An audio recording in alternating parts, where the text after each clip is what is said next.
So hello everyone, जैसा कि हमने कहा था कि हम कवर करेंगे ओ लेवल के क्वेश्चंस 1000 चारों पेपर मिला के, और ये फ्रीली अवेलेबल रहेगा यूट्यूब पे।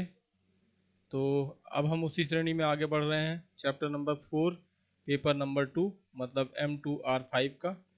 इससे पहले जिन लोगों ने आज ही जो ये पहली बार देख रहे हैं या जिन लोगों ने आज ही पहली बार वीडियो देखना स्टार्ट किया है, उनको मैं बता दूं कि M3R5 और M4R5 के जो पेपर हैं, यानी कि IoT का पेपर और पाइथन वाला पेपर, इन दोनों के MCQs सारे चैप्टर के चैप्टर वाइज जो है हमारे चैनल पे हैं। आप प्लेलिस्ट में जाके देख सकते हैं।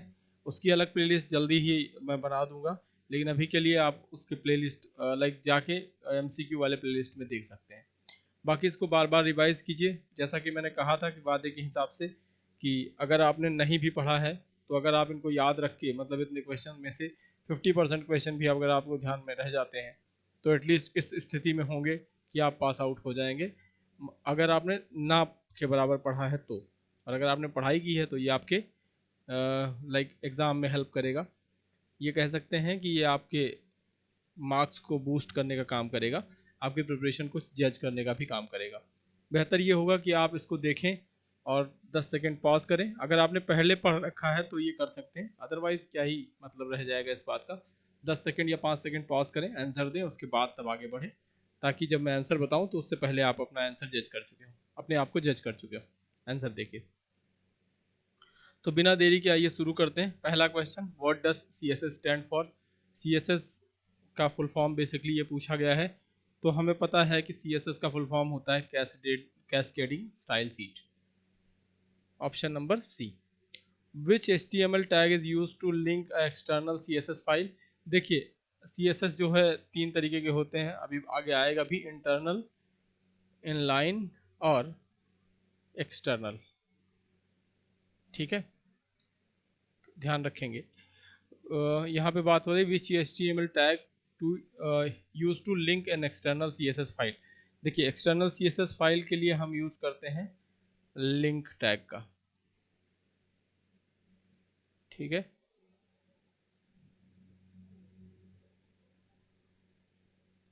क्लियर। आगे बढ़ते हैं। Which CSS property is use to change the text colour. कौन सी CSS प्रॉपर्टी जो है वो यूज होती है टेक्स्ट कलर के लिए। तो टेक्स्ट कलर के लिए अगर हम बात करें, इसके लिए जो प्रॉपर्टी होती है COLOR। So option number A is correct. How can you select N HTML element with ID my element in CSS। my element नाम से एक ID आपको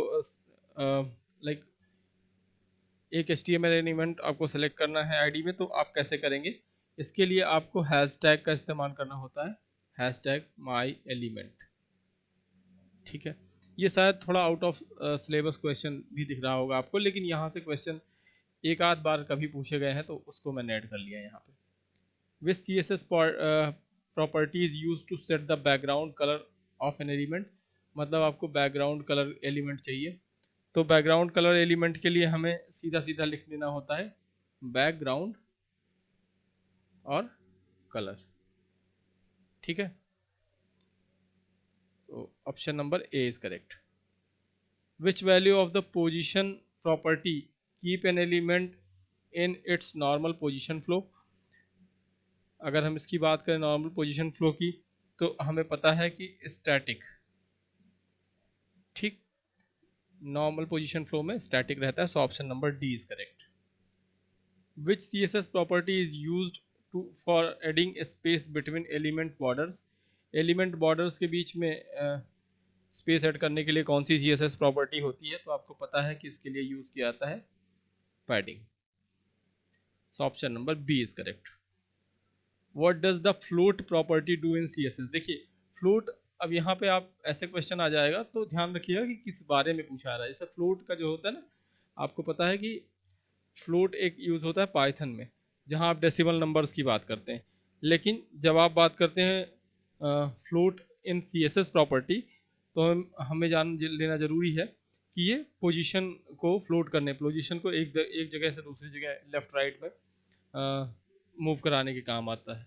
तो option number C is position that the element of the to the left right of its container.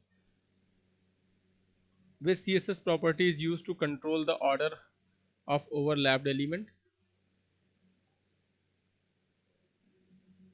कौन सी CSS property use होती है control करने के लिए, ऑर्डर कंट्रोल करने के लिए ओवरलैप एलिमेंट के लिए? तो हमें पता है कि इसके लिए हम यूज करते हैं Z इंडेक्स। देखिए इन क्लासेस को मैं और डिफाइन नहीं, एक्सप्लेन नहीं कर रहा हूँ, इसलिए क्योंकि इसके बहुत सारे इसको बहुत डिटेल में पढ़ाया गया है। आपका HTML जो है वो केवल स्टार्टिंग वाला हमने कवर किया है करीब 9 क्लासेस में, ठीक है, और प्लस 6 क्लास प्रैक्टिकल, ठीक है। जो रेगुलर टर्म की क्लासेस रही हैं उसमें हमने 15 क्लासेस में सिर्फ HTML को कवर किया है, और CSS को भी लगभग 15 से 14 क्लासेस हमने दी हैं। तो उसमें हमने बहुत डिटेल में डिस्क्रिप्शन डिस्क्राइब किया है कि कैसे जो बच्चे इसमें से जो है इसको देख रहे होंगे उन्होंने अगर देखा होगा तो 15 क्लासेस उन्होंने 15 में से अगर 10-5 भी ली होंगी तो उनको एक आइडिया होगा कि हम कैसे कर रहे हैं, क्यों इसलिए तेज़ी से चल रहे हैं। तो आप इसके लिए निश्चिंत रहिए, ठीक है। जो भी बताया जा रहा है उसको आप ध्यान रखें। बाकी अगर डिटेल में आपको पढ़ना है तो हमारे बहुत सारे फ्री इनिशिएटिव रहते हैं। इस समय समय पे हमारी यूट्यूब पे हमारी वेबसाइट पे विजिट करते रहिए, वहाँ पे बहुत सारी चीज़ें आपको देखने को मिलेंगी जब भी ऑफर्स रहते हैं या जो भी जब भी हम चीज़ों को फ्रीली अवेलेबल कराते हैं। तो टेलीग्राम तो हमारा है ही। Which unit is relative to the front size of the element and can be used for responsive design?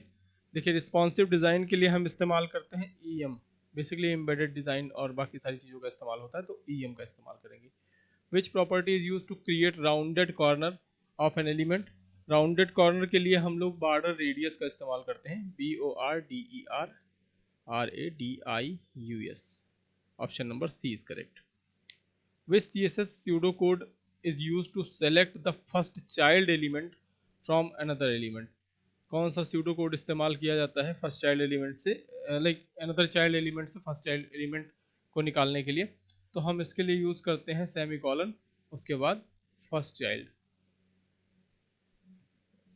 Option number B is correct. The CSS box model consist of which component? तो CSS box model क्या होता है? इसमें आपको पता है सबसे पहले होता है मार्जिन, फिर होता है बॉर्डर, फिर होता है पैडिंग, और आखिरी में होता है content. So option number A is correct. Which properties, देखिए इसको ध्यान रखने के लिए MBPC भी बोलते हैं इसको, शॉर्टकट में याद रखने के लिए आप ऐसे भी याद कर सकते हैं। Which property is use to control the spacing between line of text? तो इसके लिए हम यूज करते हैं लाइन हाइट का, ठीक है। स्पेसिंग के लिए हम बेसिकली हाइट को देते हैं, तो लाइन हाइट्स मींस हम बात कर रहे हैं ऑप्शन नंबर बी की। विच CSS property is use for animating element? देखिए एनिमेशन के लिए यहाँ पे एनिमेशन का ही यूज किया जाता है, आप कंफ्यूज मत होइएगा ट्रांजिशन से। ट्रांजिशन यूज किया जाता है पावर पॉइंट में, मतलब PPT के साथ, यहाँ सिर्फ एनिमेशन का कॉन्सेप्ट होगा। How do you target all hyperlink that are being hovered over with the mouse? ठीक है, अगर पूछा है कि कैसे हम सारे हाइपरलिंक को टारगेट करेंगे जो माउस से हॉवर होती हैं। जैसे आपने हॉवर का मतलब समझिए कि जैसे आप यूट्यूब अगर आपने यूज़ किया ही होगा, तो अगर आप यूट्यूब पे कोई कर्सर लेके जाकर छोड़ देते हैं, वो वीडियो अपने आप चलने लगती है, या वो थोड़ी सी बड़ी हो जाती है या जूम होके थोड़ा चलने लगती है, उसको हॉवरिंग बोलते हैं, ठीक है। तो अगर हॉवर होके और हॉवर ओवर द माउस कैसे हम टारगेट कर सकते हैं सारे हाइपरलिंक को? तो इसके लिए हम इस्तेमाल करते हैं हावर A.A सेमीकोलन हावर का। What is the default value of the position property in CSS? Position property क्या होती है? स्टैटिक प्रॉपर्टी होती है। Question number 18, which property is use to control the visibility of an element? Display, visibility, hidden और visible. तो देखिए यहाँ confuse मत होइएगा विजिबल और विजिबिलिटी में, यहाँ जब बात विजिबिलिटी की हो रही है तो हम विजिबिलिटी पे ही चलेंगे। Which CSS property is used to control the appearance of the mouse cursor over an element? ये सेम कंडीशन है, आप चाहे तो इसका जवाब दे सकते हैं, वैसे मैं यहाँ बता दूं आपको, इसमें कर्सर का इस्तेमाल किया जाएगा। How can you include comment with in a CSS file? CSS file के साथ आप कमेंट कैसे इंक्लूड कर सकते हैं? आपको पता है स्लैश एस्ट्रिक के साथ इस कमेंट लिखा जाता है और देन आफ्टर क्लोज किया जाता है। So option number A is correct. Which CSS property is use to change the font of an element? इसके लिए हम यूज करते हैं फॉन्ट फैमिली का, ठीक है। सो फॉन्ट ऑफ एलिमेंट आप चेंज करेंगे बी से, लाइक फॉन्ट फैमिली से। What is the purpose of CSS box sizing property? देखिए बॉक्स साइजिंग प्रॉपर्टी अगर आपने इस्तेमाल करी है, आपने प्रैक्टिकल थोड़ा सा भी किया होगा, तो आपको पता होगा कि ये बॉर्डर की पैडिंग और एलिमेंट के विद हाइट को क्लियर करने के लिए, लाइक बनाने, डिफाइन करने के लिए किया जाता है। तो हम इसे सीधे कह सकते हैं to control how padding and border effect an element width and height. Option number C is correct. Which CSS property is used to control the space between column and multi-column layout? तो multi column layout और column layout को हम किसी CSS property के साथ control करते हैं। इसके लिए हम यूज करते हैं column gap. Option number B is correct. Which CSS property is used to control the alignment of text within an element? देखिए within an element की बात करूं तो आपको पता है कि हम टेक्स्ट अलाइन करते हैं, ठीक है। अलाइन टेक्स्ट और टेक्स्ट अलाइन में कंफ्यूज मत होइएगा, ठीक है। यहाँ option number B is correct. How can you select all H2 element with a class of sub heading using CSS? तो सब हेडिंग लेने के लिए हम लिखते हैं H2 डॉट, फिर उसके बाद सब heading. So option number B not C is correct, but C में आपको एक स्पेस दिख रहा है, स्पेस नहीं रहेगा। सो option number D is correct, ठीक है। यहाँ पे ध्यान रखिएगा, option number D is correct. ये थोड़ा स्पेस का ध्यान रखिएगा, क्योंकि प्रोग्रामिंग में स्पेस का एक वैल्यू, स्पेस की एक स्पेसिफिक वैल्यू होती है। Which CSS selector select element that are directly nested with another element?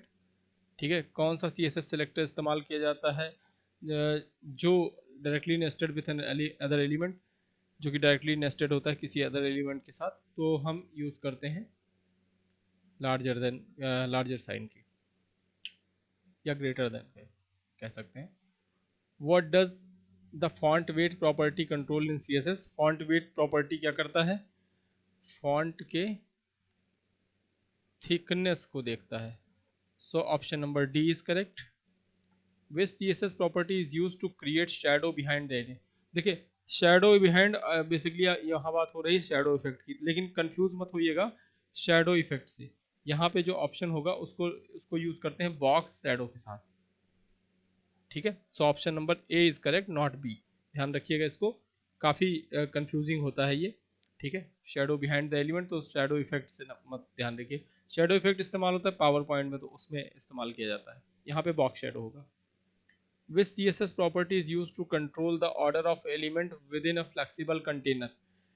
तो अगर हम फ्लेक्सिबल कंटेनर की बात करें तो इसमें हम ऑर्डर की बात करेंगे, ORDER, ऑर्डर की बात करेंगे। Option number B is correct.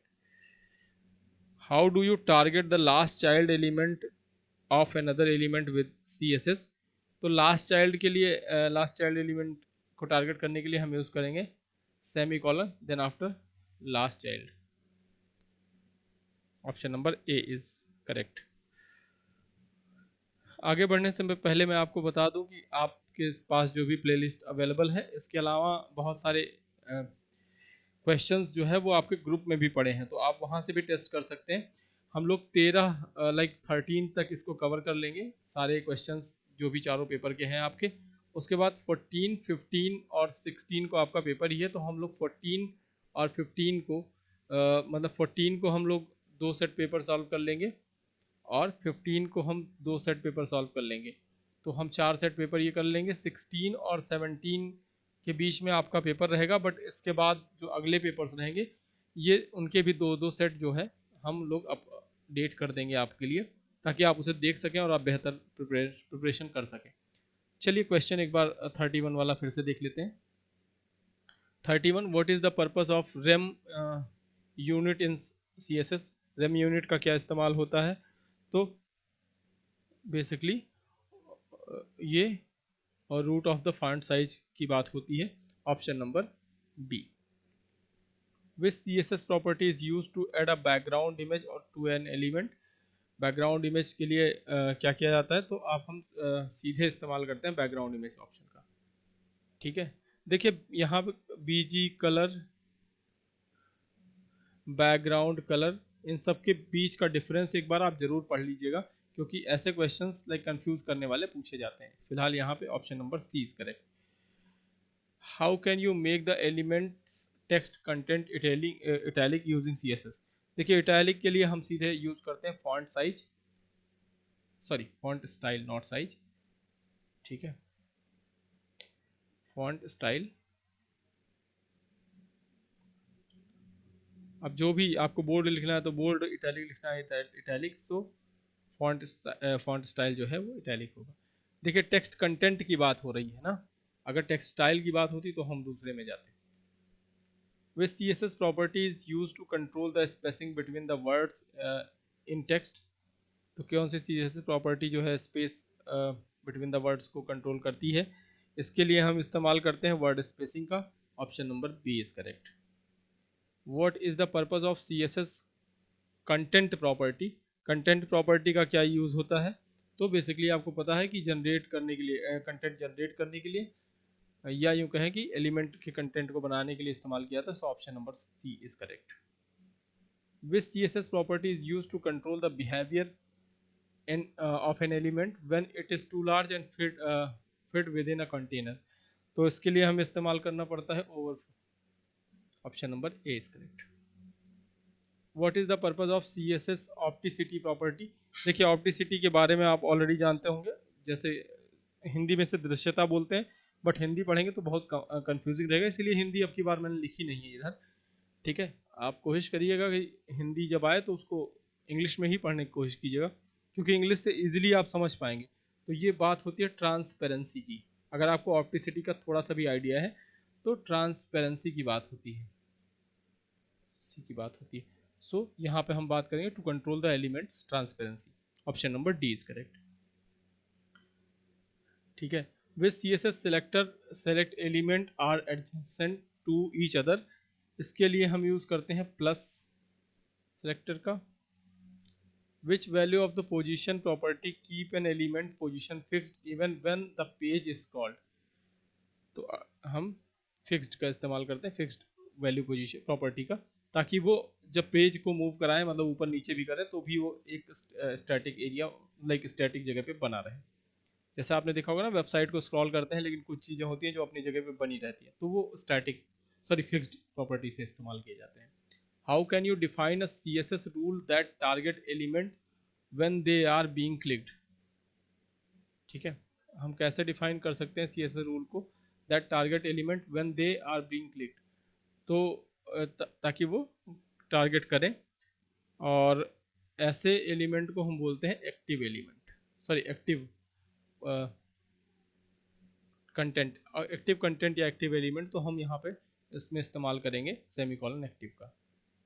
Which CSS property is use to control the indentation of the first line of the text within element? तो इसके लिए हम यूज करते हैं टेक्स्ट इंडेंट का। ठीक है, इंडेंटेशन के लिए हम इंडेंट का ही इस्तेमाल करेंगे, और चूंकि यहाँ टेक्स्ट लाइन की बात हो, लाइन ऑफ टेक्स्ट की बात हो रही है, तो indentation with the help of text indentation. What does the clear property in CSS control? Clear property का काम क्या है? तो ये बेसिकली क्या होता है, floating behaviour of the element, तो clear property. Which property is use to control the space between the content and border of an element? Content और बॉर्डर के लिए कौन सी प्रॉपर्टी का इस्तेमाल करेंगे? तो इसके लिए हम इस्तेमाल करते हैं पैडिंग का, हालांकि इसे मैंने पहले भी दूसरे तरीके से बता रखा है। How can you make the text bold using CSS? इसके लिए आप बताएंगे। सो ये है आपका, कमेंट कीजिए इसके लिए। ठीक है, So question number 45, which CSS property is used to control the order of item within a flex container along with the main axis? Flex container along with the main axis के लिए हम use करते हैं flex order का. So option number C is correct. What does the CSS position absolute property do? अगर CSS position absolute है तो उसका क्या काम होगा? इसमें से ऑप्शन जो दिए गए हैं उसको एक बार आपको पढ़ के जवाब देना है. बेसिकली मैं आपको डायरेक्टली बता सकता हूँ, लेकिन एक बार पढ़ लेते हैं. Position the element relative to its parent container, तो ये नहीं होगा, पेरेंट कंटेनर की बात नहीं होती. Position the element relative to normal position flow, absolute की बात हो रही तो नॉर्मल पोजीशन पे काम करेगा. Fixes the element position even when scrolling, नहीं, आपको पता है स्टैटिक की बात होती है. Align the element of center of container, ये भी गलत है. So option number B is correct. Which CSS selector select all element with a certain class, इसका जवाब आप दीजिए मुझे कमेंट बॉक्स में. ठीक है. Which CSS property is use to control the appearance of the border around an element, तो इसके लिए like border around the element हम बॉर्डर स्टाइल की बात कर रहे हैं. Option number A is correct. How can you select all even number element using CSS? अब देखिए ये जो है आपके क्वेश्चन लाइक पेपर से थोड़ा सा बाहर का एक क्वेश्चन है, लेकिन फिर भी एक बार शायद मेरे ख्याल से स्टार्टिंग में ये पूछा गया था तो इसलिए इसे ऐड कर दिया गया है यहाँ पे. सो इसमें nth चाइल्ड इवन होगा. ऑप्शन इसे ऐसे याद कर लीजिएगा. ऐसे क्वेश्चंस आमतौर पे आते कम हैं, लेकिन फिर भी अगर पूछ लिए जाए तो आपको जवाब पता होना चाहिए. Which CSS property is use to change the spacing between character in a text? ठीक है, कौन सी CSS प्रॉपर्टी यूज की जाती है change the spacing between the character of the text? तो इसको मैंने आपको ऑलरेडी बता रखा है कि लेटर स्पेसिंग की बात हो रही है. ठीक है, तो अगर हम कैरेक्टर बिटवीन द टेक्स्ट की बात करेंगे तो आप लेटर स्पेसिंग की बात कर रहे हैं. तो कुल मिला के हमने 50 क्वेश्चंस यहाँ देख लिए है ना. इस तरीके से हमने काफ़ी क्वेश्चंस कवर कर लिए हैं.